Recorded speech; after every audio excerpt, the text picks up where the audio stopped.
students, in this video I am going to elaborate the concept of personality.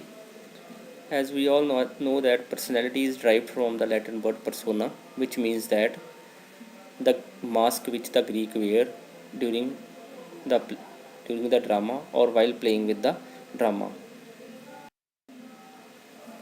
Personality ਨੂੰ define ਕੀਤਾ ਹੈ ਐਲਪਰਟ ਨੇ. ਐਲਪਰਟ defined the personality as personality is the dynamic organization within the individual of those psychophysical system that determines his unique adjustment to his environment. ਐਲਪਰਟ ਦੇ ਦੁਆਰਾ ਸ਼ਖਸੀਅਤ ਇੱਕ ਇਹੋ ਜਿਹਾ ਸੰਗਠਨ ਹੈ, ਵਿਅਕਤੀ ਦੇ ਅੰਦਰ ਇੱਕ ਇਹੋ ਜਿਹਾ ਮਜ਼ਬੂਤ ਸੰਗਠਨ ਹੈ ਜਿਹੜਾ ਕਿ ਉਸ ਵਿਅਕਤੀ ਦੇ ਸਾਈਕੋਲੋਜੀਕਲ ਅਤੇ ਫਿਜ਼ੀਕਲ ਸਿਸਟਮ, ਮਨੋਵਿਗਿਆਨਕ ਅਤੇ ਸਰੀਰਕ ਜੋ ਢਾਂਚਾ ਹੈ, ਉਸ ਮਨੋਵਿਗਿਆਨਕ ਅਤੇ ਸਰੀਰਕ ਢਾਂਚੇ ਨੂੰ ਆਪਣੇ ਵਾਤਾਵਰਨ ਵਿੱਚ ਐਡਜਸਟ ਹੋਣ ਵਿੱਚ ਸਹਾਇਤਾ ਕਰਦਾ ਹੈ। ਪਰਸਨੈਲਿਟੀ ਉਸ ਨੂੰ ਕਿਹਾ ਜਾਂਦਾ ਹੈ। Assessment of personality. ਪਰਸਨੈਲਿਟੀ ਨੂੰ ਅਸੈਸ ਕਰਨ ਦੇ 3 ਤਰੀਕੇ ਹਨ। ਸਭ ਤੋਂ ਪਹਿਲਾ ਤਰੀਕਾ ਹੈ ਸਬਜੈਕਟਿਵ ਮੈਥਡ, ਦੂਸਰਾ ਤਰੀਕਾ ਹੈ ਓਬਜੈਕਟਿਵ ਮੈਥਡ, ਤੀਸਰਾ ਤਰੀਕਾ ਹੈ ਪ੍ਰੋਜੈਕਟਿਵ ਮੈਥਡ। ਸਭ ਤੋਂ ਪਹਿਲਾਂ ਅਸੀਂ ਗੱਲ ਕਰਾਂਗੇ ਸਬਜੈਕਟਿਵ ਮੈਥਡ। ਸਬਜੈਕਟਿਵ ਮੈਥਡ ਜੋ ਹੈ ਇਹ ਸਿੱਧਾ ਤੇ ਸਿੱਧੇ ਤੌਰ 'ਤੇ ਸਬਜੈਕਟ ਨਾਲ ਰਿਲੇਟਡ ਹੈ, ਜਿਸ ਦੀ ਅਸੀਂ ਸ਼ਖਸੀਅਤ ਦਾ ਮੁਲਾਂਕਣ ਕਰਨਾ ਹੈ ਜਾਂ ਜਿਸ ਦੀ ਸ਼ਖਸੀਅਤ ਨੂੰ ਅਸੀਂ ਅਸੈਸ ਕਰਨਾ ਹੈ, ਉਸ ਦੇ ਬਾਰੇ ਜਾਣਕਾਰੀ ਪ੍ਰਾਪਤ ਕਰਨਾ। ਇਸ ਦੇ ਵੀ ਅੱਗੇ ਢੰਗ ਤਰੀਕੇ ਹਨ, ਜਿਵੇਂ ਕਿ ਆਟੋਬਾਇਓਗ੍ਰਾਫੀ ਦੇ ਦੁਆਰਾ ਅਸੀਂ ਜੋ ਹੈ ਕਿਸੇ ਦੀ ਸ਼ਖਸੀਅਤ ਨੂੰ ਅਸੈਸ ਕਰ ਸਕਦੇ ਹਾਂ, ਕੇਸ ਹਿਸਟਰੀ ਦੇ ਦੁਆਰਾ ਕਰ ਸਕਦੇ ਹਾਂ, ਇੰਟਰਵਿਊ ਦੇ ਦੁਆਰਾ ਕਰ ਸਕਦੇ ਹਾਂ, ਕੁਐਸਚਨਏਅਰ ਦੇ ਦੁਆਰਾ ਕਰ ਸਕਦੇ ਹਾਂ ਜਾਂ ਇਨਵੈਂਟਰੀਜ਼ ਦੇ ਦੁਆਰਾ ਕਰ ਸਕਦੇ ਹਾਂ। ਹੁਣ ਸਭ ਤੋਂ ਪਹਿਲਾਂ ਅਸੀਂ ਗੱਲ ਕਰਾਂਗੇ ਆਟੋਬਾਇਓਗ੍ਰਾਫੀ ਦੀ। ਆਟੋਬਾਇਓਗ੍ਰਾਫੀ ਹੈ ਸਵੈ ਜੀਵਨੀ, ਕਿਸੇ ਦੀ ਆਪਣੇ ਬਾਰੇ ਲਿਖੀ ਹੋਈ ਚੀਜ਼। ਇਹਦੇ ਵਿੱਚ ਕੀ ਹੈ, ਜੋ ਐਗਜ਼ਾਮੀਨਰ ਹੈ ਉਹ ਜਿਸ ਦੀ ਪਰਸਨੈਲਿਟੀ ਅਸੈਸ ਕਰਨੀ ਹੈ ਉਹਨੂੰ ਆਪਣੇ ਬਾਰੇ ਲਿਖਣ ਲਈ ਕਹੇਗਾ। ਉਹ ਕਹੇਗਾ ਕਿ ਆਪਣੇ ਬਾਰੇ ਤੁਸੀਂ ਇੱਕ ਪੈਰਾ ਜੋ ਹੈ ਲਿਖੋ, ਅਤੇ ਹਰ ਇੱਕ ਵਿਅਕਤੀ ਜੋ ਹੈ ਆਪਣੇ ਬਾਰੇ ਜਦ ਲਿਖੇਗਾ ਤਾਂ ਜਿਹੜਾ ਐਗਜ਼ਾਮੀਨਰ ਹੈ ਉਸ ਪੈਰੇ ਨੂੰ ਅਸੈਸ ਕਰਕੇ, ਉਸ ਪੈਰੇ ਤੋਂ ਦਾ ਮੁਲਾਂਕਣ ਕਰਕੇ ਕਿਸੇ ਵਿਅਕਤੀ ਦੀਆਂ ਹੌਬੀਜ਼ ਨੂੰ ਦੇਖ ਕੇ, ਕਿਸੇ ਦੇ ਬਾਰੇ ਉਹਦੇ ਸੁਭਾਅ ਬਾਰੇ ਜਾਣ ਕੇ, ਉਸ ਪੈਰੇ ਦੇ ਵਿੱਚੋਂ ਹੀ ਜੋ ਹੈ ਉਸ ਪੈਰੇ ਦੇ ਆਧਾਰ 'ਤੇ ਹੀ ਉਹ ਕਿਸੇ ਵਿਅਕਤੀ ਦੀ ਇੰਟਰਪ੍ਰੀਟੇਸ਼ਨ ਕਰੇਗਾ, ਕਿਸੇ ਵਿਅਕਤੀ ਦੀ ਪਰਸਨੈਲਿਟੀ ਨੂੰ ਅਸੈਸ ਕਰੇਗਾ। ਉਸ ਮੈਥਡ ਨੂੰ ਬੋਲਦੇ ਹਨ ਆਟੋਬਾਇਓਗ੍ਰਾਫੀ ਮੈਥਡ। ਦੂਸਰਾ ਮੈਥਡ ਹੈ ਕੇਸ ਹਿਸਟਰੀ। ਕੇਸ ਹਿਸਟਰੀ ਇੱਕ ਬੜਾ ਹੀ ਯੂਜ਼ਫੁਲ ਮੈਥਡ ਹੈ ਕਿਸੇ ਵੀ ਦੀ ਪਰਸਨੈਲਿਟੀ ਨੂੰ ਅਸੈਸ ਕਰਨ ਦਾ। ਇਹ ਜੋ ਹੈ ਤੁਸੀਂ ਗਾਈਡੈਂਸ ਐਂਡ ਕਾਉਂਸਲਿੰਗ ਦੇ ਵਿੱਚ ਵੀ ਇਹਦੇ ਬਾਰੇ ਵਿੱਚ ਪੜ੍ਹਿਆ ਹੋਏਗਾ। ਕੇਸ ਹਿਸਟਰੀ ਜੋ ਹੈ, ਕੇਸ ਹਿਸਟਰੀ ਦਾ ਮਤਲਬ ਕਿਸੇ ਦੇ ਬਾਰੇ ਤੱਥ ਇਕੱਠੇ ਕਰਨਾ, ਕਿਸੇ ਦੇ ਬਾਰੇ ਫੈਕਟ ਇਕੱਠੇ ਕਰਨਾ, ਅਤੇ ਉਹ ਤੱਥ ਜੋ ਹਨ ਉਸ ਵਿਅਕਤੀ ਦੀ ਸ਼ਖਸੀਅਤ ਨੂੰ ਅਸੈਸ ਕਰਨ ਲਈ ਸਹਾਇਤਾ ਕਰਦੇ ਹਨ। ਜਿਵੇਂ ਕਿ ਕਿਸੇ ਵਿਅਕਤੀ ਦੀ ਐਜੂਕੇਸ਼ਨ ਕੁਆਲੀਫਿਕੇਸ਼ਨ ਕਿੰਨੀ ਹੈ, ਉਹ ਕਿਹੜੇ ਸਕੂਲ ਵਿੱਚ ਪੜ੍ਹਿਆ ਹੈ, ਉਸ ਸਕੂਲ ਵਿੱਚ ਉਹਦਾ ਕਿਵੇਂ ਦਾ ਵਤੀਰਾ ਹੈਗਾ ਸੀਗਾ, ਉਹਦਾ ਜੋ ਉੱਥੇ ਕਲਾਸਰੂਮ ਦੇ ਵਿੱਚ ਵਿਦਿਆਰਥੀਆਂ ਨਾਲ ਵਤੀਰਾ ਸੀ ਕਿਹੋ ਜਿਹਾ ਸੀਗਾ, ਸਮਾਜ ਵਿੱਚ ਵਤੀਰਾ ਕਿਹੋ ਜਿਹਾ ਸੀਗਾ, ਟੀਚਰਸ ਦੇ ਨਾਲ ਵਿਵਹਾਰ ਕਿਹੋ ਜਿਹਾ ਸੀਗਾ, ਉਹ ਪੜ੍ਹਨ ਵਿੱਚ ਕਿਹੋ ਜਿਹਾ, ਕਿਹੜੇ ਸਬਜੈਕਟ ਦੇ ਵਿੱਚ ਉਹ ਵੀਕ ਸੀਗਾ, ਕਿਹੜੇ ਸਬਜੈਕਟ ਦੇ ਵਿੱਚ ਉਹ ਬਹੁਤ ਜ਼ਿਆਦਾ ਜੋ ਹੈ ਸਟਰੋਂਗ ਸੀਗਾ। ਉਹ ਕੀ ਹੈ, ਉਹ ਸਾਰਾ ਕੁਛ ਕੇਸ ਹਿਸਟਰੀ ਦੇ ਅੰਦਰ ਹੀ ਆਉਂਦਾ ਹੈ। ਅਤੇ ਕੇਸ ਹਿਸਟਰੀ ਇੱਕ ਇਹੋ ਜਿਹਾ ਮੈਥਡ ਹੈ ਜਿਹਦੇ ਨਾਲ ਵੀ ਅਸੀਂ ਕਿਸੇ ਦੀ ਸ਼ਖਸੀਅਤ ਨੂੰ ਅਸੈਸ ਕਰ ਸਕਦੇ ਹਾਂ। Third one is interview. Interview ਦੇਖੋ 2 ਬੰਦਿਆਂ ਦੇ ਵਿੱਚ ਹੁੰਦੀ ਹੈ। ਇਹਦੇ ਵਿੱਚ 2 ਪਰਸਨਸ ਇਨਵੋਲਵ ਹੁੰਦੇ ਹਨ। ਇੱਕ ਇਨਵੋਲਵ ਹੁੰਦਾ ਹੈ ਇੰਟਰਵਿਊਅਰ, ਇੱਕ ਇਨਵੋਲਵ ਹੁੰਦਾ ਹੈ ਇੰਟਰਵਿਊਈ। ਇੰਟਰਵਿਊਅਰ ਹੁੰਦਾ ਹੈ ਜੋ ਇੰਟਰਵਿਊ ਲੈ ਰਿਹਾ ਹੁੰਦਾ ਹੈ, ਇੰਟਰਵਿਊਈ ਹੁੰਦਾ ਹੈ ਜੋ ਇੰਟਰਵਿਊ ਦੇ ਰਿਹਾ ਹੁੰਦਾ ਹੈ। ਹੁਣ ਇੱਥੇ ਇੰਟਰਵਿਊ ਜਿਹੜੀ ਹੈ, ਇੰਟਰਵਿਊ ਲੈਣ ਵਾਲੇ ਨੇ ਬਹੁਤ ਸਾਰੇ ਆਪਣੇ ਕੋਲ ਸਵਾਲ ਇਕੱਠੇ ਕੀਤੇ ਹੁੰਦੇ ਹਨ, ਜਾਂ ਜਿਹੜੇ ਉਹਨੇ ਪਰਸਨੈਲਿਟੀ ਦੇ ਕਿਸੇ ਦੀ ਆਸਪੈਕਟ ਨੂੰ ਸਟੱਡੀ ਕਰਨਾ ਹੈ, ਉਹ ਆਸਪੈਕਟ ਨਾਲ ਰਿਲੇਟਡ ਉਹ ਕੀ ਕਰੇਗਾ, ਇੰਟਰਵਿਊਅਰ ਕੀ ਕਰੇਗਾ, ਉਹ ਸਵਾਲ ਇਕੱਠੇ ਕਰੇਗਾ ਅਤੇ ਉਹ ਸਵਾਲ ਜੋ ਹੈ ਇੰਟਰਵਿਊ ਨੂੰ ਪੁੱਛੇ ਜਾਣਗੇ ਅਤੇ ਉਹਨਾਂ ਸਵਾਲਾਂ ਦੇ ਆਧਾਰ 'ਤੇ ਹੀ ਉਹਦੀ ਪਰਸਨੈਲਿਟੀ ਨੂੰ ਕੀ ਕੀਤਾ ਜਾਵੇਗਾ, ਅਸੈਸ ਕੀਤਾ ਜਾਵੇਗਾ। ਨੈਕਸਟ ਅਸੀਂ ਗੱਲ ਕਰਾਂਗੇ ਕੁਐਸਚਨਏਅਰ ਦੀ ਜਾਂ ਇਨਵੈਂਟਰੀ ਦੀ। ਕੁਐਸਚਨਏਅਰ ਦੇਖੋ ਇਸ ਫਾਰਮ 'ਚ ਹੁੰਦੇ ਹਨ ਕਿ ਇੱਕ ਕੁਐਸਚਨ ਪੁੱਛਿਆ, ਉਹਦਾ ਜਵਾਬ ਜੋ ਹੈ ਕਿਸੇ ਨੇ ਦੇਣਾ ਹੁੰਦਾ ਹੈ। ਹੁਣ ਕੁਐਸਚਨ ਉਹ ਇਹੋ ਜਿਹੇ ਹੋਣਗੇ ਜਿਹੜੇ ਕਿ ਪਰਸਨੈਲਿਟੀ ਦੇ ਆਧਾਰ 'ਤੇ ਹੋਣਗੇ ਕਿ ਤੁਹਾਨੂੰ ਕੀ ਚੰਗਾ ਲੱਗਦਾ ਹੈ, ਤੁਹਾਨੂੰ ਗਾਣਾ ਚੰਗਾ ਲੱਗਦਾ ਹੈ, ਤੁਹਾਨੂੰ ਸਮਾਜ ਦੇ ਵਿੱਚ ਰਹਿਣਾ ਪਸੰਦ ਹੈ, ਤੁਸੀਂ ਸਮਾਜ ਦੇ ਵਿੱਚ ਇਕੱਲਾ ਰਹਿਣਾ ਪਸੰਦ ਕਰਦੇ ਹੋ, ਤੁਸੀਂ ਸਮਾਜ ਦੇ ਵਿੱਚ ਰਹਿਣਾ ਪਸੰਦ ਕਰਦੇ ਹੋ, ਤੁਸੀਂ ਸੋਸ਼ਲ ਐਕਟੀਵਿਟੀਜ਼ ਦੇ ਵਿੱਚ ਜਾਣਾ ਪਸੰਦ ਕਰਦੇ ਹੋ।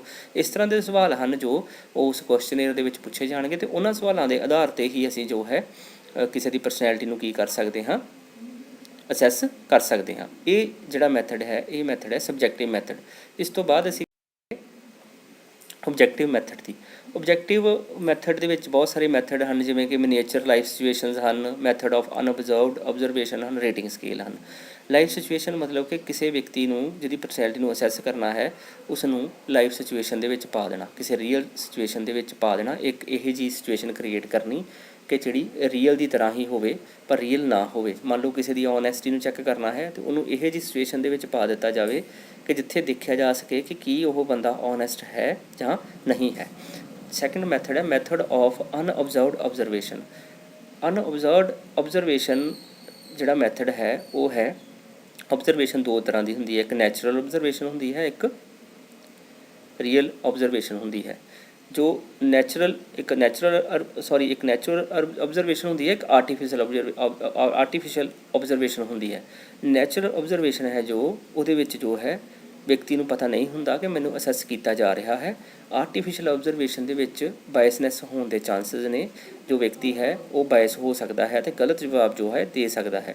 ਇਹ ਦੋਨੋਂ ਮੈਥਡ ਦੇ ਨਾਲ ਹੀ ਓਬਜ਼ਰਵ ਕਰਕੇ ਵੀ ਅਸੀਂ ਕਿਸੇ ਦੀ ਵਿਅਕਤੀ ਨੂੰ ਕਰ ਸਕਦੇ ਹਾਂ, ਅਸੈਸ ਕਰ ਸਕਦੇ ਹਾਂ। ਜ਼ਿਆਦਾਤਰ ਜਦੋਂ ਅਸੀਂ ਇੰਟਰਵਿਊ ਦੇ ਵਿੱਚ ਜਾਂਦੇ ਹਾਂ, ਕਿਸੇ ਵੀ ਸਕੂਲ ਦੇ ਵਿੱਚ ਇੰਟਰਵਿਊ ਦੇਣ ਜਾਂਦੇ ਹਾਂ, ਤਾਂ ਸਾਨੂੰ ਇਹਨਾਂ ਮੈਥਡਸ ਦੇ ਨਾਲ ਓਬਜ਼ਰਵ ਕੀਤਾ ਜਾਂਦਾ ਹੈ। ਜਦੋਂ ਅਸੀਂ ਇੰਟਰਵਿਊ ਵਿੱਚ ਜਾਣ ਤੋਂ ਪਹਿਲਾਂ ਅਸੀਂ ਬਾਹਰ ਉਹਨਾਂ ਦੀ ਬੈਲਕਨੀ 'ਚ ਬੈਠੇ ਹੁੰਦੇ ਹਾਂ, ਤਾਂ ਉੱਥੇ ਸਾਨੂੰ ਕੀ ਕੀਤਾ ਜਾਂਦਾ ਹੈ, ਕੈਮਰੇ ਦੇ ਥਰੂ ਦੇਖਿਆ ਜਾਂਦਾ ਹੈ ਕਿ ਸਾਡੇ ਵਿੱਚ ਕੋਈ ਨਰਵਸਨੈਸ ਤਾਂ ਨਹੀਂ, ਜਾਂ ਅਸੀਂ ਕਿਵੇਂ ਦਾ ਬਿਹੇਵ ਕਰ ਰਹੇ ਹਾਂ।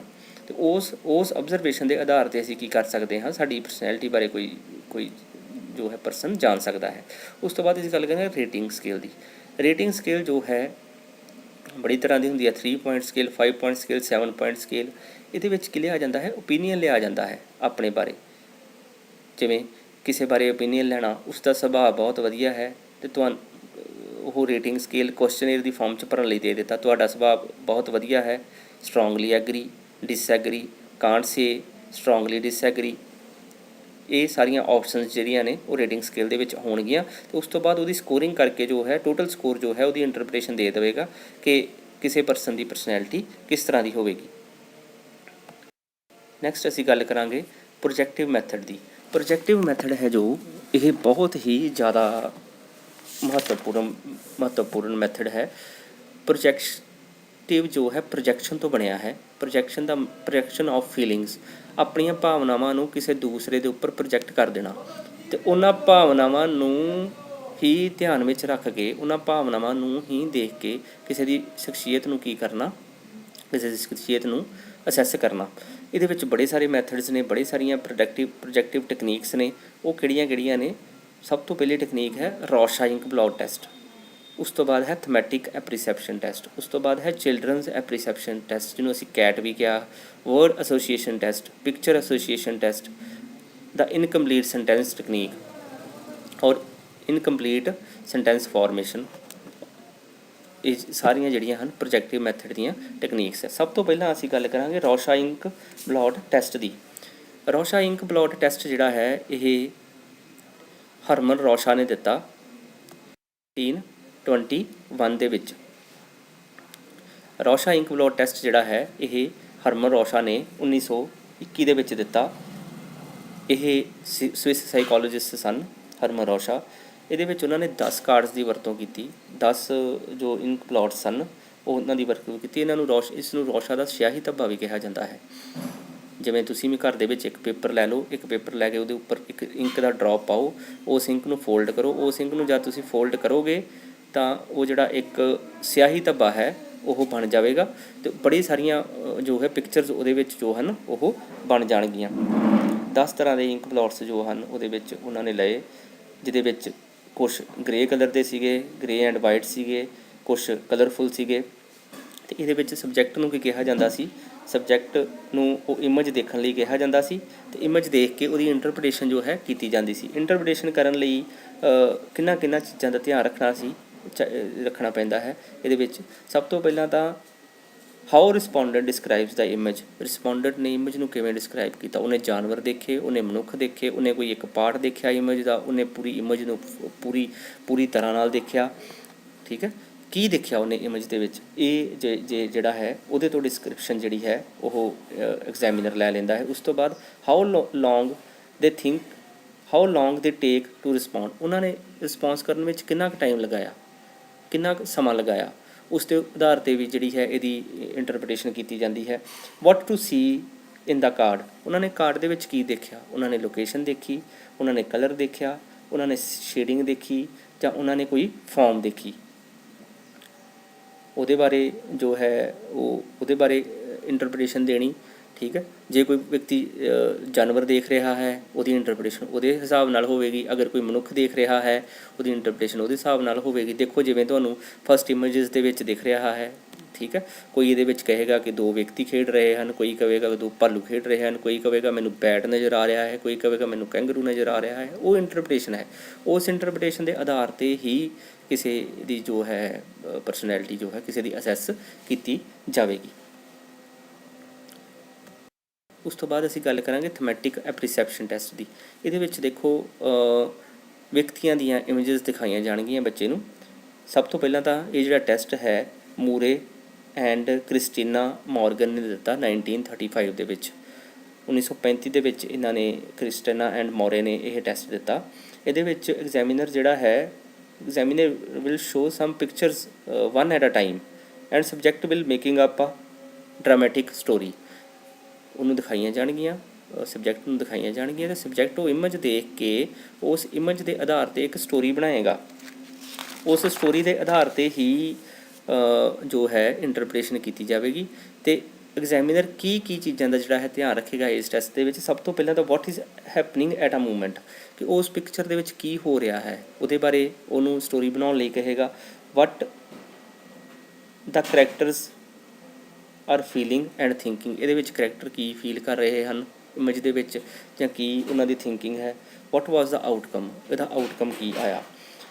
ਬਹੁਤ ਸਾਰੇ ਆਸਪੈਕਟ ਨੇ ਇਸ ਮੈਥਡ ਦੇ ਵਿੱਚ ਜਿਹੜੇ ਉਹਨੇ ਦੇਖਣੇ ਹਨ। ਸਭ ਤੋਂ ਪਹਿਲਾ ਮੈਥਡ ਹੈ ਕਿ ਇਸ ਪਿਕਚਰ ਦੇ ਵਿੱਚ ਹੀਰੋ ਕੌਣ ਹੈ ਜਾਂ ਹੀਰੋਇਨ ਕੌਣ ਹੈ, ਉਸ ਹੀਰੋ ਜਾਂ ਹੀਰੋਇਨ ਦੀ ਨੀਡ ਕੀ ਹੈ। ਠੀਕ ਹੈ, ਅਤੇ ਉਹਦੇ ਵਿੱਚ ਪ੍ਰੈਸਰਸ ਆਇਡੈਂਟੀਫਾਈ ਕਰਨੇ। ਪ੍ਰੈਸਰ ਕੀ ਹੈ, ਪ੍ਰੈਸਸ ਕੀ ਆਇਡੈਂਟੀਫਾਈ ਕਰਨੇ ਹਨ। ਕੀ ਹੁੰਦੇ ਹਨ presses? Press refers to any important environmental factor that may influence or interfere with the need of the hero. ਕੋਈ ਵੀ ਫੈਕਟਰ ਜਿਹੜਾ ਕੀ ਹੈ ਉਹਦੀ ਲੋੜ ਨੂੰ, ਹੀਰੋ ਦੀ ਲੋੜ ਨੂੰ ਇੰਟਰਫੇਅਰ ਕਰ ਰਿਹਾ ਹੈ, ਉਹ ਪ੍ਰੈਸਸ ਜਿਹੜੇ ਹਨ ਇੱਥੇ ਕੀ ਕਰਨੇ ਹਨ, ਡਿਸਕਰਾਈਬ ਕਰਨੇ ਹਨ। ਅਤੇ ਇਸ ਸਾਰੀ ਡਰਾਮੈਟਿਕ ਸਟੋਰੀ ਦੇ ਆਧਾਰ 'ਤੇ ਕਿਸੇ ਵਿਅਕਤੀ ਦੀ ਪਰਸਨੈਲਿਟੀ ਨੂੰ ਅਸੈਸ ਕਰਨਾ ਇਸ ਥਮੈਟਿਕ ਐਪਰੀਸੈਪਸ਼ਨ ਟੈਸਟ ਵਿੱਚ ਕੀਤਾ ਜਾਂਦਾ ਹੈ। ਉਸ ਤੋਂ ਬਾਅਦ ਚਿਲਡਰਨ ਐਪਰੀਸੈਪਸ਼ਨ ਟੈਸਟ, ਇਹ ਜਿਹੜਾ ਹੈ ਬੱਚਿਆਂ ਵਾਸਤੇ ਟੈਸਟ ਬਣਾਇਆ ਗਿਆ, ਕਿਉਂਕਿ ਬੱਚੇ ਜੋ ਹਨ ਮਨੁੱਖਾਂ ਦੀ ਬਜਾਏ ਜਾਨਵਰਾਂ ਦੇ ਉੱਪਰ ਜਾਂ ਐਨੀਮਲਸ ਦੇ ਉੱਪਰ ਜ਼ਿਆਦਾ ਰਿਸਪੌਂਡ ਕਰਦੇ ਹਨ। ਇਹਦੇ ਵਿੱਚ ਬੜੀ ਤਰ੍ਹਾਂ ਦੀਆਂ ਇਮੇਜਸ ਦਿੱਤੀਆਂ ਗਈਆਂ, ਜਿਵੇਂ ਕਿ ਤੁਸੀਂ ਦੇਖ ਸਕਦੇ ਹੋ। ਠੀਕ ਹੈ, ਬੱਚੇ ਨੂੰ ਵੀ ਇਸੇ ਤਰ੍ਹਾਂ ਹੀ ਟੈਟ ਵਾਂਗ ਹੀ, ਥਮੈਟਿਕ ਐਪਰੀਸੈਪਸ਼ਨ ਟੈਸਟ ਵਾਂਗ ਹੀ ਇੱਕ ਸਟੋਰੀ ਲਿਖਣ ਲਈ ਕਿਹਾ ਜਾਂਦਾ ਹੈ। ਅਤੇ ਉਹ ਸਟੋਰੀ ਦੇ ਵਿੱਚ ਉਹ ਆਪਣੀਆਂ ਭਾਵਨਾਵਾਂ ਜੋ ਹਨ, ਜੋ ਇਮੇਜ ਵਿੱਚ ਦੇਖ ਰਿਹਾ ਹੈ ਉਹ ਐਕਸਪਲੇਨ ਕਰਦਾ ਹੈ। ਅਤੇ ਉਸ ਦੀਆਂ ਭਾਵਨਾਵਾਂ ਦੇ ਆਧਾਰ 'ਤੇ ਹੀ ਉਹਦੇ ਬਾਰੇ ਜੋ ਉਹਦੀ ਸ਼ਖਸੀਅਤ ਹੈ, ਜਾਂ ਉਹਦਾ ਘਰ ਦਾ ਮਾਹੌਲ ਹੈ, ਜਾਂ ਉਹਦਾ ਆਪਣੇ ਫੈਮਿਲੀ ਨਾਲ ਰਿਲੇਸ਼ਨ ਹਨ, ਜਾਂ ਉਹਦਾ ਕਲਾਸਰੂਮ ਦੇ ਵਿੱਚ ਰਿਲੇਸ਼ਨ ਹੈ, ਉਹਨੂੰ ਕੀ ਕੀਤਾ ਜਾਂਦਾ ਹੈ, ਆਇਡੈਂਟੀਫਾਈ ਕੀਤਾ ਜਾਂਦਾ ਹੈ। ਉਸ ਤੋਂ ਬਾਅਦ ਅਸੀਂ ਗੱਲ ਕਰਾਂਗੇ ਵਰਡ ਐਸੋਸੀਏਸ਼ਨ ਟੈਸਟ ਦੀ। ਵਰਡ ਐਸੋਸੀਏਸ਼ਨ ਟੈਸਟ ਜਿਵੇਂ ਤੁਸੀਂ ਦੇਖ ਰਹੇ ਹੋ, ਐਗਜ਼ਾਮੀਨਰ ਨੂੰ ਇੱਕ ਲਿਸਟ ਦੇ ਦਿੰਦਾ ਹੈ ਜਿਹਦੇ ਵਿੱਚ ਬੜੇ ਸਾਰੇ ਸ਼ਬਦ ਹੁੰਦੇ ਹਨ, ਅਤੇ ਉਹਨੂੰ ਕਹਿੰਦਾ ਹੈ ਕੋਈ ਇੱਕ ਸ਼ਬਦ ਪੜ੍ਹ, ਅਤੇ ਇੱਕ ਸ਼ਬਦ ਪੜ੍ਹਨ ਤੋਂ ਬਾਅਦ ਜਿਹੜਾ ਵੀ ਸ਼ਬਦ ਉਹਦੇ ਮਾਈਂਡ ਦੇ ਵਿੱਚ ਆਇਆ ਉਹ ਸ਼ਬਦ ਉਹਨੇ ਕੀ ਕਰਨਾ ਹੈ, ਉਹਨੂੰ ਸ਼ਬਦ ਨੂੰ ਡਿਸਕ੍ਰਾਈਬ ਕਰਨਾ ਹੈ। ਮੰਨ ਲਓ ਉਹਨੇ ਇੱਕ ਸ਼ਬਦ ਬੋਲਿਆ ਲਵ, ਅਤੇ ਲਵ ਦੇ ਆਧਾਰ 'ਤੇ ਉਹਨੇ ਕੋਈ ਇੱਕ ਸ਼ਬਦ ਬੋਲ ਦਿੱਤਾ, ਕਿਸੇ ਦਾ ਨਾਮ ਬੋਲ ਦਿੱਤਾ। ਇਟ ਮੀਨਸ ਕਿ ਉਹਨੇ ਆਪਣੀ ਫੀਲਿੰਗ ਜਿਹੜੀ ਹੈ ਉਹ ਕੀ ਕਰ ਦਿੱਤੀ, ਉਸ ਸ਼ਬਦ ਦੇ ਵਿੱਚ ਪ੍ਰੋਜੈਕਟ ਕਰ ਦਿੱਤੀ, ਜਿਸ ਤੋਂ ਐਗਜ਼ਾਮੀਨਰ ਜੋ ਹੈ ਅੰਦਾਜ਼ਾ ਲਗਾ ਕੇ ਜਾਂ ਪ੍ਰੈਡਿਕਟ ਕਰਕੇ ਉਹਦੇ ਬਾਰੇ, ਉਹਦੀ ਸ਼ਖਸੀਅਤ ਬਾਰੇ ਜੋ ਹੈ ਉਹ ਮੁਲਾਂਕਣ ਉਹਦੀ ਸ਼ਖਸੀਅਤ ਦਾ ਕਰ ਸਕਦਾ ਹੈ।